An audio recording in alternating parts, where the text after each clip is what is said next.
thank you for your faithfulness, your goodness that you showered him with, that he become a blessing to many of us here.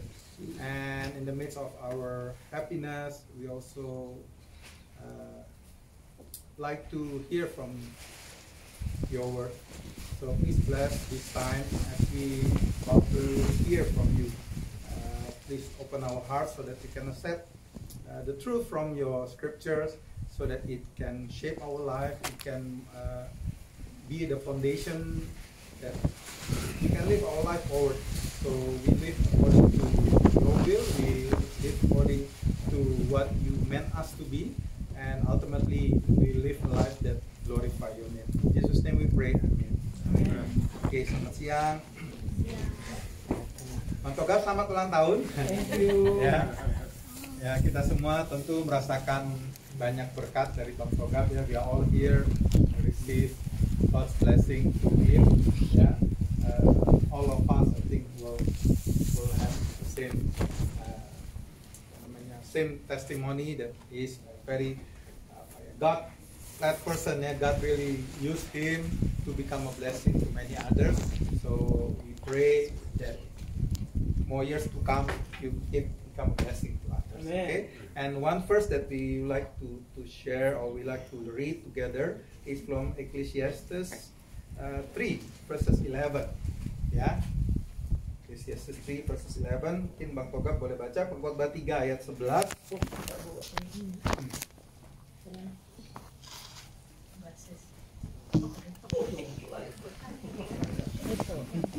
That perfect timing, that perfect timing. Yeah. This is 3. Pengkhotbah 3. Pengkhotbah 3. Ya, Ayat Pengkhotbah 3. There you go. Pengkhotbah 3 ayat 11. ayat 11. Ia membuat segala sesuatu indah pada waktunya. Bahkan ia memberikan kekekalan dalam hati mereka.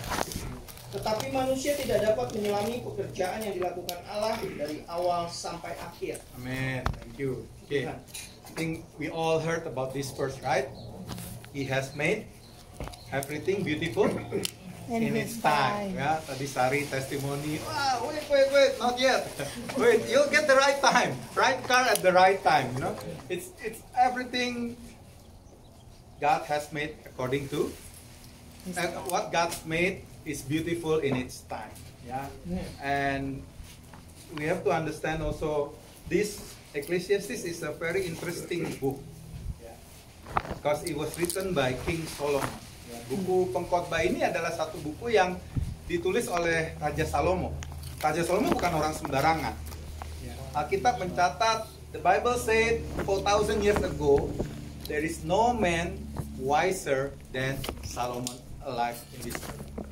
Artinya, ini buku ditulis oleh orang yang waktu itu dicatat oleh Alkitab adalah orang yang paling bijaksana di dunia. Tidak ada orang yang sebijaksana Salomo. Dia juga seorang raja, dia bukan orang sembarangan. Dia orang yang observe life. Yeah, he learned about animal, he learned about plant, he wrote proverb. So he wrote this book. Yeah, Ecclesiastes divided into 2 parts. Yeah, there are 222 verses. The first 111, yeah, he investigate what men do in this temporary life. Okay, and then the other half, he teaches us how to live this temporary life. Makanya this book is very interesting for us to learn. Yeah.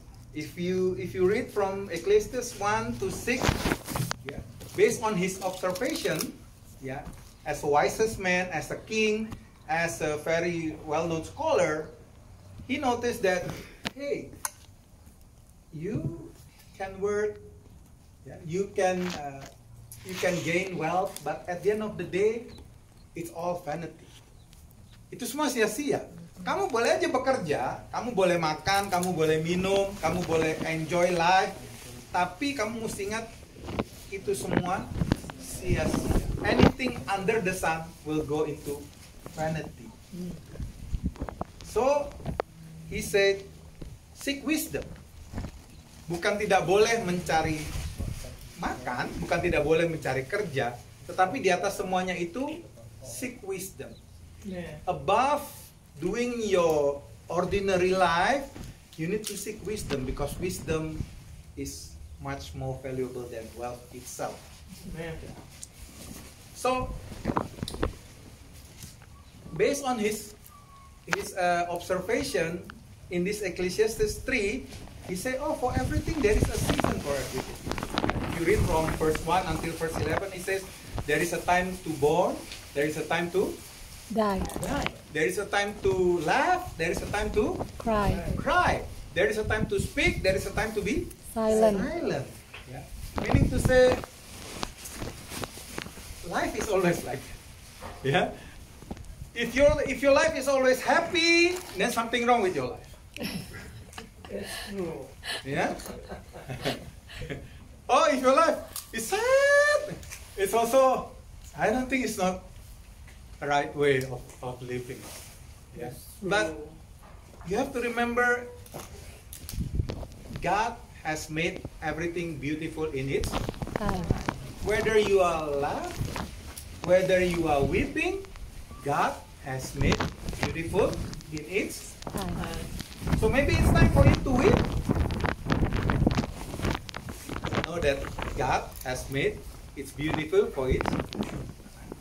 Although now it's time for you to work hard, for example, yeah, to build the foundation of your life.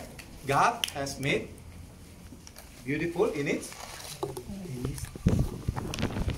But it doesn't stop there. Yeah, that's why when I read, oh yeah, because sometimes we read the verse only halfway. Ya, biasanya kita Pengkhotbah 3:11 kan hanya sampai di sini kan. Tuhan membuat segala sesuatu indah pada waktunya. Stop sampai di situ. Padahal ayatnya kan nggak sampai situ. Ayatnya masih ada. There is a continuation of this verse kan. He says what? He has also set eternity in the human heart, yet no one can fathom what God has done from beginning to end. Oh yeah, God has made everything in its time, but remember, God has eternity plan for each of us. Yeah. But he says, yet no one can fathom. Based on his observation, he said, wow, yeah, you can work, yeah, you can enjoy life, yes.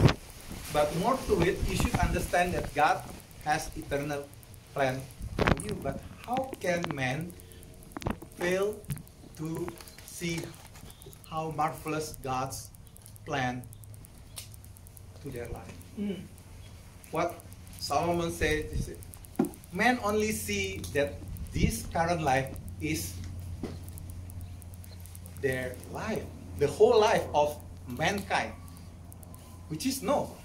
Right? So that is why we need to learn why. What makes us cannot fathom what God has done from beginning to end.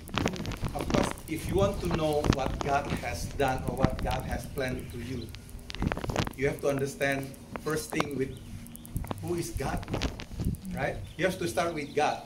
If Solomon said everything under the sun is vanity, then in order for you to work for eternally, yeah, you have to look from the one who above the sun. Ya, kalau segala sesuatu yang ada di bawah matahari itu sia-sia, untuk menjadi tidak sia-sia bagaimana? Harus mengenal dan melihat dia yang di atas matahari. Karena kalau kita hanya melihat yang terjadi di bawah matahari, maka sia-sialah semua pekerjaan kita, sia-sialah hidup kita. Walaupun bisa dikatakan kita tidak kekurangan. Walaupun bisa dikatakan kita punya semuanya, hidup kita oke-oke saja, tetapi ingat, kalau itu semua di bawah matahari, maka itu semua sia-sia. Nah, makanya untuk bisa mengenal, ya, untuk bisa fathom itu apa ya? Ya, to understand the comprehensive, the marvelous plan that God has for each of us. Pertama kita harus start with God. The primary aim or the primary reason for us to live in this world is to know God. Itu yang pertama.